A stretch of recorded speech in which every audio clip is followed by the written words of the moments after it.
चांद तक पहुंच चुकी है दुनिया। आज अंतरिक्ष में नई संभावनाएं तलाश रही है। आर्टिफिशियल इंटेलिजेंस हमारी जिंदगी बदल रही है। भारत टेक्नोलॉजी, इनोवेशन और विज्ञान के दम पर दुनिया में अपनी नई पहचान बना रहा है। लेकिन इसी दौर में बिहार का बक्सर किस बहस में उलझा हुआ है। सवाल किसी नाम का नहीं, सवाल ये है कि क्या बक्सर को अतीत के नामों में उलझना है या भविष्य की नई पहचान बनानी है। बक्सर कोई सामान्य शहर नहीं है। इसकी पहचान सिर्फ नक्शे पर बने एक शहर की नहीं, बल्कि भारतीय इतिहास, आध्यात्मिक परंपरा और सांस्कृतिक विरासत से जुड़ी हुई है। यहाँ की मिट्टी ऋषियों की तपस्या, धार्मिक मान्यताओं और सदियों पुरानी परंपराओं की गवाह रही है। ऐसे में अगर बक्सर की पहचान को लेकर चर्चा होती है तो इतिहास और संस्कृति को समझना जरूरी है। लेकिन असली सवाल यहीं से शुरू होता है, क्या किसी जगह का नाम बदल देना ही उसकी विरासत को मजबूत करने का सबसे बड़ा रास्ता है? क्योंकि नाम बदलना आसान हो सकता है, लेकिन किसी शहर की तस्वीर बदलना आसान नहीं होता। अगर बक्सर की ऐतिहासिक और धार्मिक पहचान इतनी महत्वपूर्ण है, तो फिर क्यों ना इस विरासत को आधुनिक विकास से जोड़ा जाए? क्यों ना यहाँ ऐसे शोध केंद्र बनाए जाए जहां बक्सर के इतिहास और सांस्कृतिक पर गंभीर अध्ययन हो? क्यों ना पुराने धार्मिक और ऐतिहासिक स्थलों का वैज्ञानिक तरीके से संरक्षण किया जाए? और सबसे जरूरी सवाल, क्यों ना बक्सर को ऐसा सांस्कृतिक और धार्मिक पर्यटन केंद्र बनाया जाए जहां देश नहीं बल्कि दुनिया के लोग भी पहुंचे। आज बक्सर के युवाओं को सिर्फ अपने शहर के पुराने नामों की जानकारी नहीं चाहिए, उन्हें रोजगार चाहिए, बेहतर शिक्षा चाहिए, डिजिटल और तकनीकी कौशल चाहिए, अच्छे अस्पताल चाहिए, बेहतर सड़कें चाहिए, साफ सफाई चाहिए और सबसे बढ़कर अपने भविष्य के लिए अवसर चाहिए।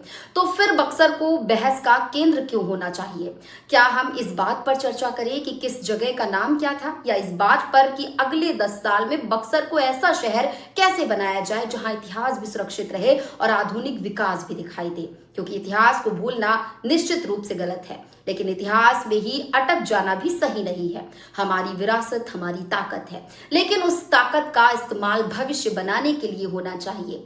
बक्सर की पहचान अगर ऋषियों और आध्यात्मिक परंपराओं से जुड़ी है, तो उसी पहचान को आधुनिक पर्यटन, शिक्षा, शोध और रोजगार से जोड़ना ज्यादा बड़ा काम है। सोचिए, अगर बक्सर के ऐतिहासिक स्थलों को बेहतर तरीके से विकसित किया जाए, पर्यटकों के लिए आधुनिक सुविधाएं हों, स्थानीय युवाओं को गाइड, होटल, ट्रांसपोर्ट, हस्तशिल्प और पर्यटन से रोजगार मिले, तो क्या इससे बक्सर की पहचान ज्यादा मजबूत नहीं होगी? बिल्कुल होगी। और यही वो वजह है जहां हमें नाम की राजनीति से आगे बढ़कर विकास की राजनीति पर बात करनी चाहिए। आज दुनिया चांद से आगे की यात्रा की तैयारी कर रही है। भारत अंतरिक्ष से लेकर आर्टिफिशियल इंटेलिजेंस तक अपनी क्षमता दिखा रही है। ऐसे समय में बक्सर के सामने भी एक बड़ा अवसर है, अपनी जड़ों को बचाते हुए भविष्य की ओर कदम बढ़ाने का।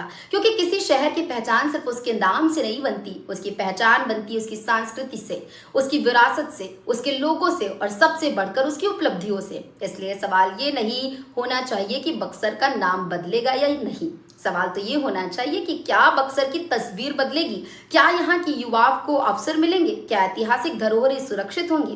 क्या बक्सर देश के बड़े सांस्कृतिक पर्यटन केंद्रों में शामिल होगा? और क्या आने वाली पीढ़ी गर्व से कह पाएगी कि ये वही बक्सर है जिसकी जड़ें हजारों साल पुरानी है, लेकिन जिसकी नजर भविष्य पर है? क्योंकि अतीत हमारी पहचान है, वर्तमान हमारी जिम्मेदारी है और भविष्य हमारा लक्ष्य है। बक्सर को नाम की बहस से आगे बढ़कर अपनी नई तस्वीर लिखने का समय आ गया है।